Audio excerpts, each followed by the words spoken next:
Hello जी, मैं हूं तस्खीर और इस वीडियो में रिएक्ट कर रहे हैं हम क्रिक कॉमेडी 69 पर पाक versus West Indies third ODI, third versus south Africa second T20 जो कि हार चुकी है 5-4-3 बचे हैं। तो चलो देखते हैं, लेट्स गो। भाई ये संडे तो बहुत ही बिजी रहा है क्योंकि इसमें तो सब कुछ ही हो गया। टेस्ट मैच भी हो गया, ओडीआई भी हो गया, T20 भी हो गया, उधर श्रीलंका के भी मैच हो गया था पिछले हफ्ते के अंदर। तो बड़ा कुछ हुआ जो कि इस वीडियो के अंदर हमने कवर किया। लेकिन ये जो पाकिस्तान की सीरीज़ थी ना, वो हम जीत चुके हैं 3-0। बहुत ही खुशी की बात है क्योंकि हमें 3-0 से जीते भाई, पॉइंट्स टेबल के ऊपर आने के लिए। और मेरा ख्याल में इस सीरीज़ का जो टर्निंग पॉइंट था ना, वो ये था जो इसके पेट की चूक को आशीर्वाद मिला है ना हमें, ये इसकी वजह से हम लोग जीते हैं ये मैच। और ये हसन भाई, मेरा ख्याल में ये इसी मोटे की आपको बदुआएं लगी हैं कि आपको इतने चौके भी लगे। मेरे ख्याल में ये बिल्कुल भी अच्छी बात नहीं है। टचिंग बच्चे को रिश्ते में जो हरकतें होती है ना, इसके ऊपर बहुत ही सीरियस को ऑफेंस हो सकता है। और ये आजकल के ज़माने में तो ये बिल्कुल इन चीज़ों से गुरेज करना चाहिए। और दूसरी बात ये कि हर फूले हुए पेट को आप टच तो नहीं कर सकते ना। ये भी तो हो सकता है कि उसके अंदर कोई खुशखबरी हो। वैसे शुक्र है कि तीसरे ओडीआई के अंदर हमारा जो शादाब भाई की बैटिंग भी की और बॉलिंग भी की, जबरदस्त किया। वरना इमाम और बाबर के आउट होने के बाद मेरी तो ना सांसें उखड़ना शुरू हो गई। मैच पूरी तरह वेस्ट इंडीज़ के हाथ में आ चुका था, लेकिन फिर उसके बाद एक आया डस्ट स्टॉर्म, यानी कि ऐसा ज़बरदस्त किस्म का मिट्टी पॉइंट्स टेबल के लिए बहुत ज़रूरी था। वैसे तो सीरीज जीते हुए थे। वो आया कि बेचारे विंडीज़ का पूरा मोमेंटम जो है वो ही बदल गया। जब ब्रेक के बाद हम लोग वापस आए तो हम लोगों ने गेम अपनी उठाई भी थी और बेचारे विंडीज़ जो है मुंह के ऊपर ये बड़े बड़े मास्क लगा के जो है बॉलिंग कर रहे थे। हमारे बॉयज़ जो है इसी तरह खड़े हुए, आंखों में भी कुछ नहीं हो रहा, उनकी नासों में भी कुछ नहीं हो रहा। ये बेचारे सारे जो है वो एन के रूट करके हमारी बॉलिंग कराते रहे। वैसे आपस की बात है कि शादाब बेचारा जो है ना वो डिजर्व करता था 100 रन। एक तो मैच भी जो है वो रिड्यूस्ड हो गया था, 48 ओवर्स के ऊपर आ चुका था, लेकिन ये उसके साथ ज्यादती हो गई बेचारे के साथ। लेकिन मैंने तो सीरीज जो है वो मेरा इम्मी बॉय है यार। इम्मी मेरी वो वीडियोस निकालो यार, 2-3 साल पहले मैंने इसके ऊपर बनाई थी। मैंने कहा था कि यार इसको ये पर्ची वर्ची कहना बंद कर दो, ये तुम लोग बहुत बकवास कर रहे हो। बहुत ही नाइंसाफी, क्योंकि इसमें इसका कोई कसूर नहीं है कि उसके रिश्तेदार बट पॉइंट ये है कि इन्होंने एक और 50 मार दी है। और मुझे लग रहा है, वैसे मैं इसके ऊपर कंफर्म नहीं हूँ, लेकिन मेरे ख्याल में जो रैंकिंग है इस वक्त ओडीआई की, उसके अंदर तीसरे नंबर के ऊपर है। और इस सीरीज़ के बाद जो है मेरा ख्याल में ये दूसरे नंबर के ऊपर या तो पहुंचने वाले होंगे या पहुंच जाएंगे, कोहली को रिप्लेस कर लेंगे। तो ऐसा कब हुआ था हिस्ट्री में कि ओडीआई बैटिंग रैंकिंग के अंदर नंबर 1 और नंबर 2 दोनों के ऊपर पाकिस्तानी हो गया। अगर ऐसा हो जाएगा, बल्कि मुझे तो ये भी याद नहीं पड़ता कि टॉप 3 के अंदर 2 पाकिस्तानी हो। जो वर्ल्ड कप सुपर लीग इस वक्त चल रही है उसके अंदर मोस्ट 50s का जो रिकॉर्ड है ना, ये जरा चेक कर लें। टॉप के ऊपर इम्मी और बाबर है। इस बंदे को मुझे तभी समझ आ गई थी जब इसको 3-4 साल पहले जो है इसलिए सिर्फ गालियां पड़ रही थी क्योंकि इसके रिश्तेदार जो है वो बहुत मशहूर क्रिकेटर है। पाकिस्तान की तो आदत है, उन्होंने हर किसी के ऊपर डालना होता है। उन्होंने अपने कॉम्प्लेक्स जो है ना उनको छुपाने के लिए औरों के ऊपर ब्लेम करना होता है कि नहीं इसकी सिफारिश है, नहीं इसकी तो पर्ची है, नहीं इसका ये उसका ये हराम की इनकम है इसलिए इतना पैसा है, व्हाटएवर। सिर्फ अपने आप को खुश करने के लिए हम पाकिस्तानी ये मैटर करते हैं और कोई भी बात नहीं। उस वक्त भी ये परफॉर्म कर रहा था, लेकिन बस हम सिर्फ वेट कर रहे होते थे कि कब ये जल्दी आउट हो जाए और हम इसको पर्ची और फिर हम वो जो मीम कल्चर हमारा होता है जिसका बस रगड़ना है किसी को भी, वो हम शुरू कर देते हैं। मजा आता है ना जो इजी टारगेट्स है ना, हमें उसके ऊपर मजा आता है कि बस यार ये जल्दी से ये मिल जाए। यार उस वक्त भी मैं इस बार में यही कहा करता था कि यार इस बेचारे को जितनी हेट मिल रही है वो भी करियर के इतने शुरू के अंदर, तो इसकी जो नर्व्स हैं वो बहुत ही ज़्यादा स्ट्रॉन्ग हैं और ये कोई एक नॉर्मल प्लेयर की बात तो होती नहीं है। और ये बैटिंग के अंदर वैसे भी नर्व्स की सारी गेम होती है, तो मेरा ख्याल में ये मुझे उसी वक्त इसमें नज़र आ रहा था कि यार बंदे की नर्व्स बहुत स्ट्रॉन्ग है और हमारी टीम को इसी की सख्त जरूरत है। क्योंकि हमारे बैट्समैन वैसे ठीक कर रहे होते हैं, नेट में भी सब कुछ है, टेक्निक भी पूरी है। ग्राउंड में जाके जब क्राउड के बीच में और आगे से बॉलर का जो दहशत होती है उसके सामने जाकर इनकी थोड़ी नर्व जो है हिलना, टांगे थोड़ी कांपने शुरू हो जाती थी, वो इस बंदे की हो नहीं रही होती, जिसमें कॉन्फिडेंस बहुत ज़्यादा है, जिसकी हमें सख्त जरूरत थी। और अभी अल्लाह का शुक्र है कि हमारी टीम को इसका फायदा भी हो रहा है। साथ ही साथ मोस्ट कंसेक्यूटिव 50s के अंदर भी ये बॉय जो है वो इस वक्त 2nd नंबर के ऊपर आ चुका है। टॉप के ऊपर all time great the legend Javed Miandad हैं और आई एम होपफुल कि ये उनका भी रिकॉर्ड तोड़ देगा। और ये आप इसके अंदर इस पूरी लिस्ट के अंदर सिर्फ चेक करें कि बाकी जो दुनिया के नाम है वो कौन लोग। फिर अल्लाह का शुक्र है कि धानी को भी जो है वो चांस दिया गया। हम तो पता नहीं कब से चीख रहे थे कि यार इस बेचारे को भी दो। और मेरा ख्याल में एज डेब्यूटेंट इसने बहुत ही अच्छी बॉलिंग कराई भी थी और कहीं से लग नहीं रहा था कि इसका पहला मैच है, क्योंकि बहुत ही बेहतरीन ओडीआई का डेब्यू था, काफी कॉन्फिडेंट भी लग रहा था। लेकिन इसका जो कैच इम्मी ने उसके अंदर फिर नहीं आ गया वापस। यार क्या ज़बरदस्त विकेट वो इम्मी की थी, लेकिन फिर भी वेल डन धानी, बहुत अच्छी बॉलिंग कराई। खैर ओवरऑल जो मैं पिछली वीडियो के अंदर भी कह रहा था, मुझे अभी भी डर लग रहा है कि मिडिल ऑर्डर जो है हमारा बहुत ही वीक लग रहा है। आप हर दफ़ा उम्मीद नहीं कर सकते कि रिजवान चलेगा, और अगर वो नहीं चलता तो फिर उसके बाद जो है किसी के ऊपर भी इतना ज़्यादा रिलाई नहीं किया जा सकता कि अगर वो ना चले तो हम कहें कि यार ये क्यों नहीं चले, इसकी जॉब ये थी। तो बाकी सारे ऑलराउंडर्स ही हमारे पास आ रहे थे। मेरे ख्याल में शान मसूद की जगह बनती है इस टीम के अंदर। एंड आई डोंट नो कि उसको क्यों नहीं खिला रहे हैं। उससे मेरे ख्याल में डबल सेंचुरीज भी मारी थी, काउंटी के अंदर भी मारी थी। इतनी ज़बरदस्त फॉर्म के अंदर वो बैठा हुआ था और उसका टीम में ना होना मुझे कुछ समझ नहीं आ रहा। लोग कह रहे हैं कि जो वो टॉप ऑर्डर का बैट्समैन है, टॉप ऑर्डर को या मिडिल ऑर्डर को आप उसको कम से कम मिडिल ऑर्डर में डाल के तो देखें। बहुत ऐसे बैट्समैन हैं जो कि मिडिल ऑर्डर आते हैं और फिर उसके बाद ओपनिंग शुरू कर देते हैं।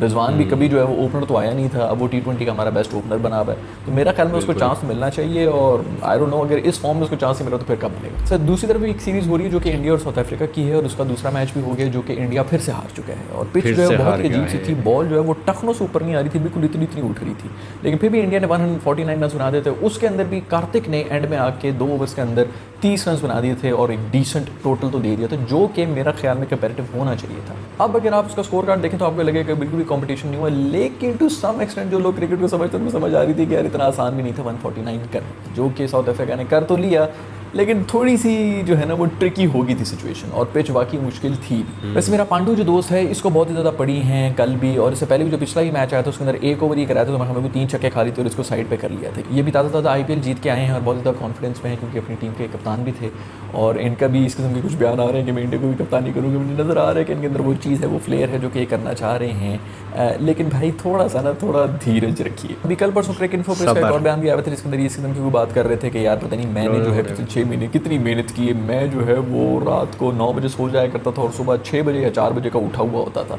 और फिर मैं ट्रेनिंग करता था। और ये तो यार तो मुझे समझ नहीं आ रही कि उसमें मेहनत किया है, तुमने मेहनत की है या तुमने अपना स्लीपिंग साइकिल जो है वो चेंज की है, क्योंकि आप रात को 1 बजे सोकर अगर सुबह 10 बजे उठ जाए तो मैं उतनी ही नींद बन रही तरह 9 बजे से 6 बजे तक बन रही है। या फिर अगर कोई बंदा अगर 6 बजे सो रहा है और रात को 2 बजे उठ रहा है तो क्या वो ज़्यादा मेहनत कर रहा है? एक तो ये सेलिब्रिटीज़ होती है ना, चूँकि अब मैं इस कल्चर में भी बैठा हुआ होता हूँ, इन लोगों के बीच में बैठा हुआ होता हूँ, ये लोग ना हर चीज़ को ये थोड़ा बढ़ा चढ़ा के कर रहे होते हैं कि हमने बहुत ज़्यादा कर लिया। भाई बाहर जो दुनिया है ना उसके अंदर लोग आपसे ज़्यादा मेहनत कर रहे हैं, लेकिन बेचारों को उसका रिवॉर्ड नहीं मिल रहा होता है। जो बंदा घर से निकलता है सुबह 9 बजे और शाम को 6-7 बजे तक किसी ऑफिस में किसी घटिया किस्म की बॉस की गालियाँ सुन रहा होता है, वो भी बहुत मेहनत कर रहा होता है, वो भी बर्दाश्त कर रहा होता है, वो सिर्फ अलग-अलग फील्ड में सब लोग अलग-अलग मेहनत कर रहे हैं। और जो बॉसेस होते हैं वो भी इसी को मिसयूज़ कर रहे होते हैं। जो मजदूर होता है ना वो सुबह 9 बजे निकलता है और वो भी रात को 9 बजे वापस घर आ रहा होता है थक हार के मजदूरी करके, और उसके सबसे ज़्यादा कम पैसे बनते हैं। तो ये जो नैरेटिव होता है ना पूरा कि वो हो हम जिम में चले गए और हमने अपना ये कर लिया वो कर लिया, हमें बहुत तकलीफ होगी इन ऑल दैट, आपको करोड़ों में उसकी इनकम ही मिल रही है। और मैं ख्याल में लोग भी जो है उसके बाद तालियां बजाना बंद करें, क्योंकि पूरी दुनिया में हर बंदा मेहनत ही कर रहा है, जो मेहनत नहीं कर रहा है वो बेचारा वैसे जलील हो रहा है। खैर ये पोस्ट मैंने इंटरनेट के ऊपर देखी थी जिसके अंदर ये दिखाया जा रहा है कि रोहित शर्मा जो है उसकी अंडर कैप्टनसी इंडिया जो है कोई भी मैच नहीं हारी, जितने मैचेस खेले वो जीती हैं, और उसके अलावा जितने भी कैप्टन आए हैं उनमें से एक भी मैच वो नहीं जीते इंडिया वाले। तो यार ये बड़ी कोई अजीब किस्म की बात होगी, पता नहीं बड़ी बड़ी ज़बरदस्त किस्म की किस्मत लेके आया हुआ रोहित, जो बाकी किसी को नसीब नहीं हो रही। अगर ये पाकिस्तान के अंदर हो रहा था लोग कह रहे थे कि यार प्लेयर्स चाहते हैं कि वो ही कप्तान रहे, इसलिए जब कोई और कप्तान बनता है तो वो जानबूझ के हार जाते हैं, क्योंकि यहाँ पे हर चीज़ के पीछे कॉन्स्पिरेसी होती है और उसके अलावा कुछ भी नहीं होता। खैर एक और सीरीज श्रीलंका और ऑस्ट्रेलिया की जिसके बारे में मैंने पहले ही बात की थी, उसके अंदर जो तीसरा T20 था वो इतना भी ज़बरदस्त हुआ है। उसके अंदर मेरा ख्याल में आखिरी 3 ओवर्स के अंदर 60 रन चाहिए थे श्रीलंका को जीतने के लिए, 170 समथिंग को वो चेस कर रहे थे और बिल्कुल गेम श्रीलंका के हाथ से निकल गई थी। फिर आया उनका कप्तान शानका के नाम से, ये ऑलराउंडर है और क्या ज़बरदस्त किस्म की इनिंग्स खेली। मतलब आप ये चेक करें कि लास्ट ओवर में हमें को 19 रन से उसने बना लिए, और कि जो छक्के मारे ऑस्ट्रेलिया वाले तो हक्का बक्का रह गए। 3 ओवर्स के अंदर 60 रन बना के वो पे जाता है, एक बॉल पहले मैच खत्म हो चुका था। फिर मैं बहुत खुश हूँ कि शुक्र है श्रीलंका के अंदर कोई इस किस्म के फ्लेयर हमें नज़र आया है, उनके बहुत ज़्यादा ज़रूरत थी श्रीलंकन क्रिकेट को इस किस्म की किसी परफॉर्मेंस की जो कि इसने दिखाई है, और आई होप कि इसी वजह से कोई मोमेंटम शिफ्ट होगा और भी जो यंगस्टर्स हैं वो भी इस तरह निकल के आएंगे, ताकि श्रीलंकन क्रिकेट टीम जो है वो वापस उसी तरह हो जाए जिस तरह हम उनको देखा करते थे, जिस तरह हम उनको पसंद किया करते थे। खैर उधर इंग्लैंड और न्यूजीलैंड के भी टेस्ट मैच हो रहा है जिसके अंदर कोई 550 रन बना दिए। पहले न्यूजीलैंड ने 550 बनाया और इंग्लैंड भी जो है 500 रन के ऊपर बैठा हुआ था। तो वो मेरा ख्याल में मुझे नहीं याद पड़ता कि बारिश के बगैर कब इंग्लैंड के अंदर कोई मैचेस ड्रॉ हुए हों, बट लग रहा है कि शायद ये ड्रॉ हो जाए, but I don't know, you never know. एक सेशन के अंदर पूरी टीम उड़ जाती है, बादल आ जाते हैं, जो भी हो जाता है पता नहीं क्या होता है इंग्लैंड के अंदर। लेकिन ये मैच जो है ये काफ़ी हद तक ड्रॉ की तरफ ही जाता हुआ नजर आ रहा है। मैच के दौरान एक और हरकत ये भी हुई थी कि बैट्समैन ने एक छक्का मारा जो कि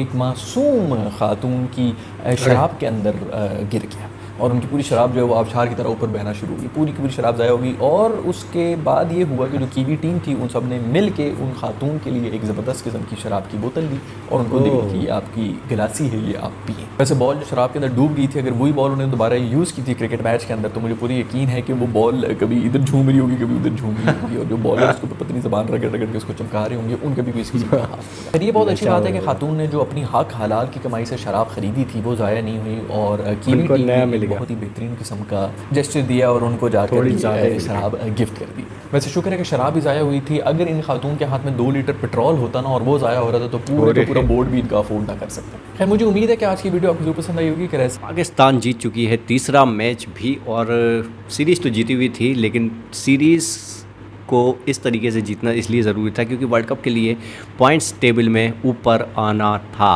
और ऊपर आ चुकी है पाकिस्तान। इंडिया लॉस्ट क्योंकि पता नहीं परफॉर्मेंस डाउन चल रही है, पिचेस उसके मुताबिक नहीं है, इसलिए कुछ ऐसा सीन चल रहा है। और लेकिन हाँ, अभी 3 T20 हैं अभी, जिसमें लगातार जीत कर सीरीज़ पर कब्ज़ा कर सकते हैं। तो होप फॉर द बेस्ट कि कुछ हो ऐसा, कुछ मिरेकल हो कि तीनों के तीनों मैच जीत जाएं। बाकी पाकिस्तान का अप्रिसिएशन बनता है, क्योंकि पाकिस्तान ने मैचेस निकाल लिए हैं सारे के सारे, और इतने अच्छे परफॉर्मेंस के साथ निकाले हैं। इमामुल हक ने अपना कारनामा कर दिया है, जैसे कि ये खिंचाई करते थे लोग, पर्ची के हिसाब से आया है। पर्ची मतलब कुछ रिश्वत देकर आए हैं टीम के अंदर, और परफॉर्मेंस नहीं देते हैं। तो वो माइंडसेट बना लिया था पब्लिक ने, लेकिन उसको तोड़ते हुए अब वो अपनी परफॉर्मेंस दे रहे हैं, जो कि बहुत सही इन्होंने इस थर्ड मैच में भी निकाल कर दिखाई है। धानी का डेब्यू मैच था ODI इंटरनेशनल में, तो उन्होंने अच्छा परफॉर्म किया है, कॉन्ग्रेचुलेशंस। और मैंने उनका विकेट देखा था जब उनका पहला विकेट मिला था उनको, तो सो कमाल किया है पाकिस्तान ने। मतलब रैंकिंग ऊपर तो आई है, और लोगों की परफॉर्मेंस भी बेहतर हुई है, जो नहीं चल रहे थे उनकी भी परफॉर्मेंस देखने को मिली है हमें इस सीरीज़ के अंदर।